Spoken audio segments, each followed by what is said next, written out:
الحمد لله رب العالمين والعاقبة للمتقين والصلاة والسلام على سيد الأنبياء والمرسلين أما بعد فأعوذ بالله من الشيطان الرجيم بسم الله الرحمن الرحيم برادران ملت اسلامیہ السلام علیکم ورحمۃ اللہ وبرکاتہ۔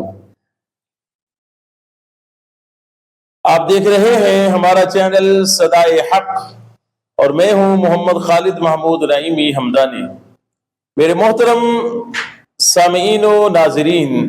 اللہ تبارک و تعالیٰ کا فضل اور احسان ہے کہ رمضان المبارک کی بابرکت گھڑیاں اور بابرکت ساعتیں چل رہی ہیں، مبارک راتیں ہیں، اور ان مبارک راتوں میں نماز تراویح کے اندر ہمیں قرآن پاک کی تلاوت کرنے اور سننے کی سعادت حاصل ہو رہی ہے۔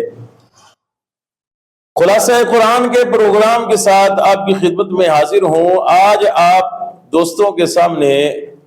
قرآن پاک کے 9ویں پارے کا مختصر خلاصہ جو ہے وہ بیان کیا جائے گا۔ میرے محترم صدائے حق چینل کے سامعین و ناظرین، 9واں پارہ جب شروع ہوتا ہے تو اس کے اندر اللہ تبارک و تعالی نے جو ہے حضرت سیدنا موسیٰ کلیم اللہ علی نبینا وعلیہ الصلوۃ والسلام کا واقعہ جو ہے وہ بڑی تفصیل کے ساتھ بیان فرمایا ہے۔ اس میں جو ہے وہ ان کو فرعون سے نجات دلانے کا ذکر ہے، اور پھر اس کے بعد جو ہے فرعون کے ساتھ جو ہے اس کے دربار کے اندر جو موسیٰ علیہ السلام کو اس کے جادوگروں کے ساتھ مقابلہ ہوا، اس واقعے کا بھی پورا ذکر کیا گیا ہے۔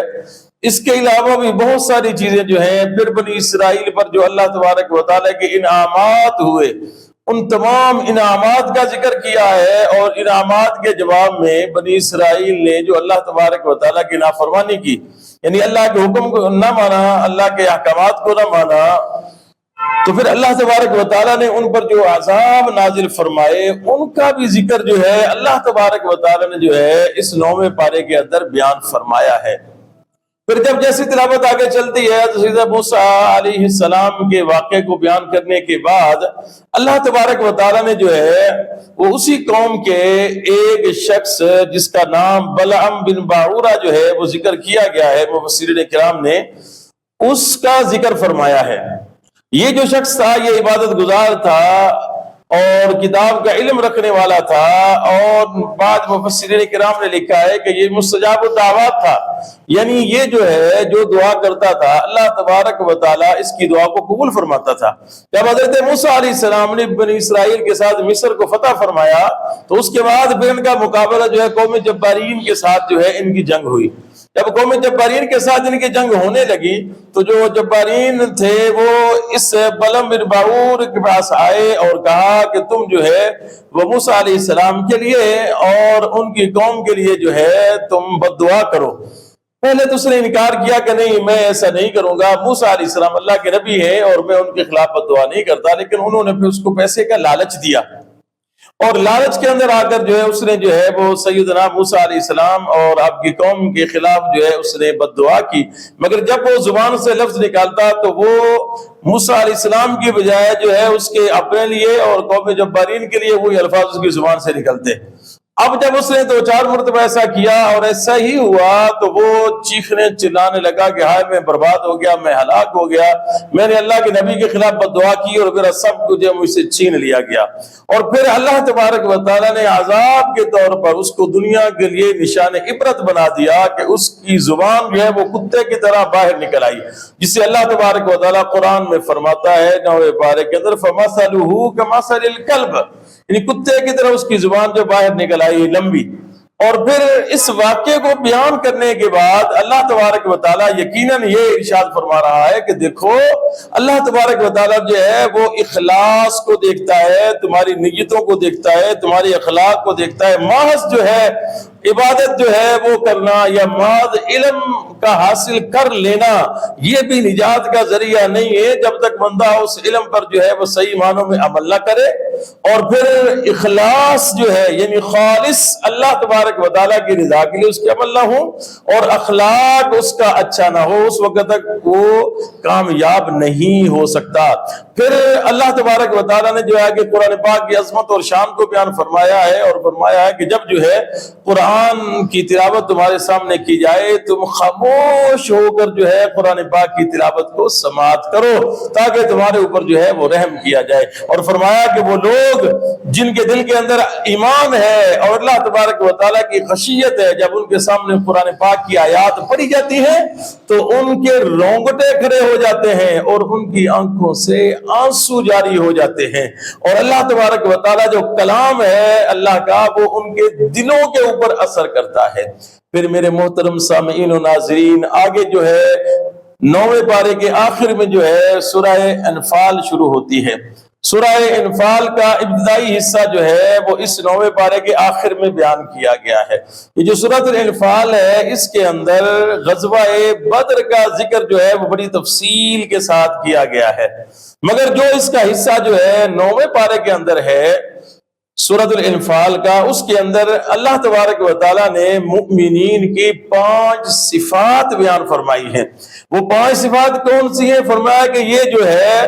یہ خشیت اللہ یعنی اللہ تبارک و تعالیٰ کا ڈر اور خوف جو ہے وہ ان کے دل کے اندر رہتا ہے۔ دوسرا فرمایا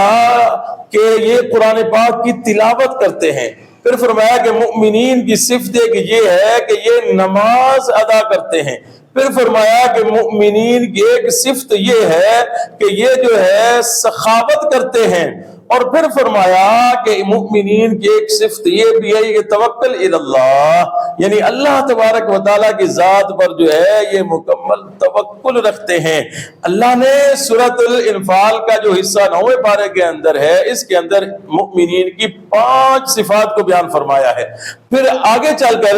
آخری حصے کے اندر اللہ تبارک و تعالیٰ نے